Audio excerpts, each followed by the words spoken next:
This past week has been an absolute roller coaster ride when it comes to the financial world. Warren Buffett gave us a very stern warning about the tariffs that we're seeing. President Trump is looking to end the CHIPS Act, and the market has been grappling with a fury of developments that we've seen. So we're going to go ahead and cover this on Benzinga with a quick recap of the top stories that we've seen going into last week. Now, the first one, Buffett calls tariff an act of war. This, of course, coming from one of the biggest, one of the most predominant investors that we know, looking at tariffs as an act of war, really looks at the consumer tax and what we're going to be charged for goods and services. They're really grappling with the implementation of a 25% tariff on Canada, 25% tariff on Mexico, which I believe they have been suspended. Buffett, in an interview with CBS, was talking about the impact of tariffs on inflation and going into stagflation and the tax on goods. Now, we also seen the president seek to end the CHIPS Act. If you're unfamiliar with this, in a surprise move, they are ending the CHIPS Act during his joint address to Congress. The act provides manufacturing incentives to semiconductor companies. When we think of NVIDIA, when we think of AMD, setting up facilities in the United States, which we know if you've looked at AMD lately, it was down about 55%. NVIDIA also down, I believe, 6 or 8% today alone, which is kind of crazy that they want to get rid of it. Now, Trump considering the tariffs or the relief of the tariffs on Mexico and Canada. Now, this, of course, is going to make a big difference because where I live, we are literally about 35 minutes from the Canadian border. But if you're going to make goods a lot more expensive that are coming into the country, we do import an incredible amount of paper products, among other things, from our Canadian partners to the north, and it's going to be a lot more expensive. When we start looking at this, a lot of people are saying some of these tariffs are just absolutely an act of war. Some are stating that they are ludicrous, that they're going as high as they will, but we know they've been kind of, I believe, paused again until we go into April.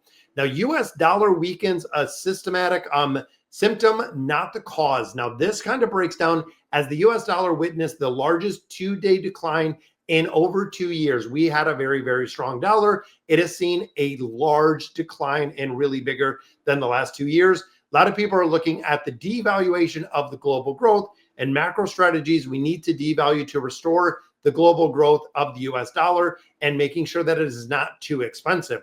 Now, Trump bump turns into a slump bump. This was one headline that I absolutely had to get into. When we look at the S&P 500, they have wiped out everything, all of them, every single post-election gain, shedding a staggering $3.3 trillion since February 19th. So think about that time frame, guys. We have, about 11 days there? We're 10 days in. So 21 days, we have seen $3.3 trillion in wealth eliminated out of those markets. This equates to a brutal $330 billion in market cap per day. We are losing roughly $330 billion in market cap per day when it comes to the trading volume and what we're seeing, which again is kind of crazy to think. So on the flip side of this, does it make sense right now to buy some of our ETFs that we absolutely love, like the S&P 500, the Spider or the Vanguard S&P 500? Looking in here, why?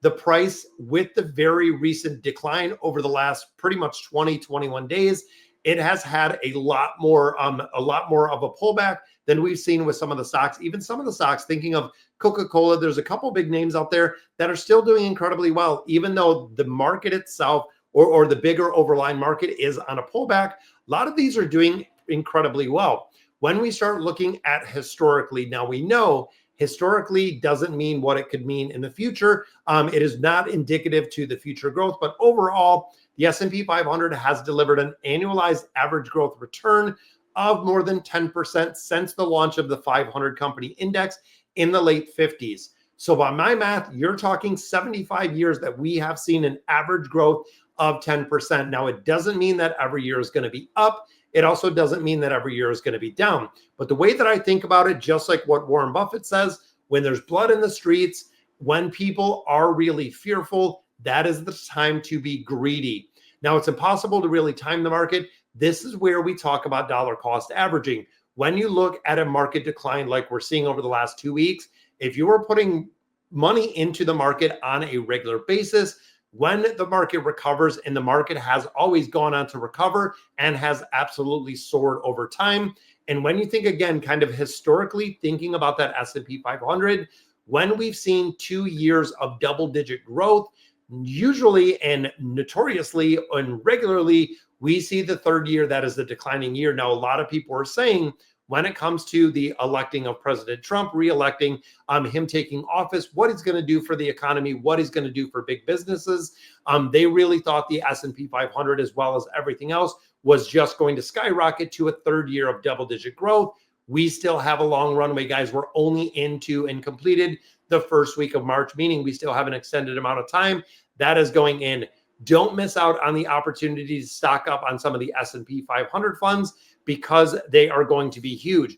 When we start looking at the S&P 500 overall, slid more than 6% in the last 2.5 weeks. So again, seeing a pullback, giving you that 6% discount. But like I said, some companies like Coca-Cola up 11%, looking at Abri up 9.2%, and also looking at the performance of the SCHD. Now, me personally, I still invest and I still do hold a portion of the portfolio into the SCHD.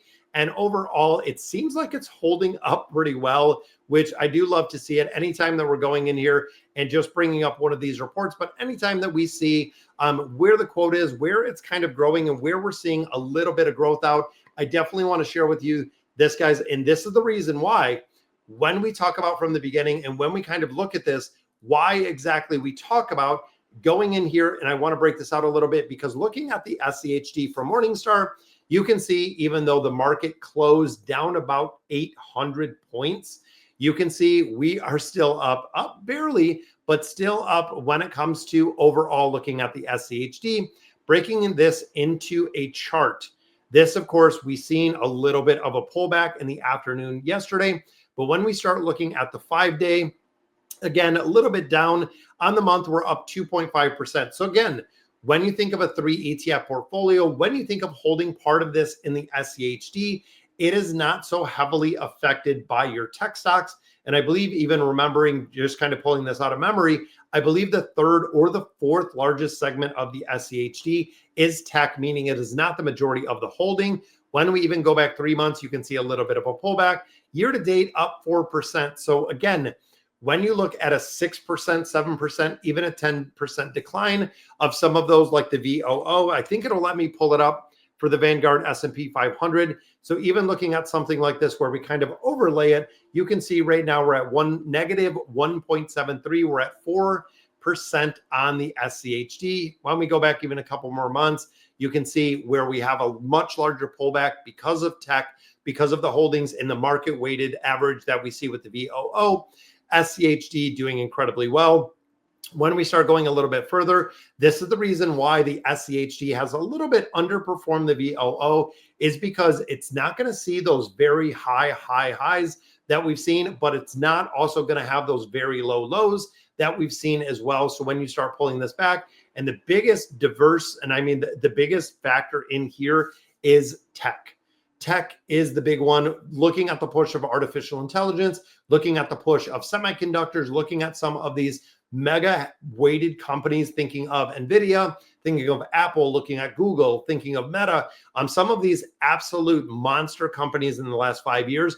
SCHD still performing incredibly well in comparison. Again, knowing it's part of the portfolio, I don't want to carry it in my entire portfolio, but definitely holding it as a 25, 30% of my portfolio. And also with the dividend yield of the 3.6, has a much higher, almost 3x the dividend yield. And I believe the VOO is around 1.6 or 1.8 again, if I remember.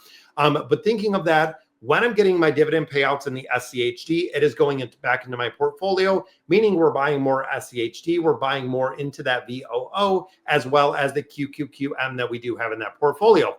So, all right, guys, so that is going to do it for today's video. Let me know in the comments what you guys think. And as always, thank you.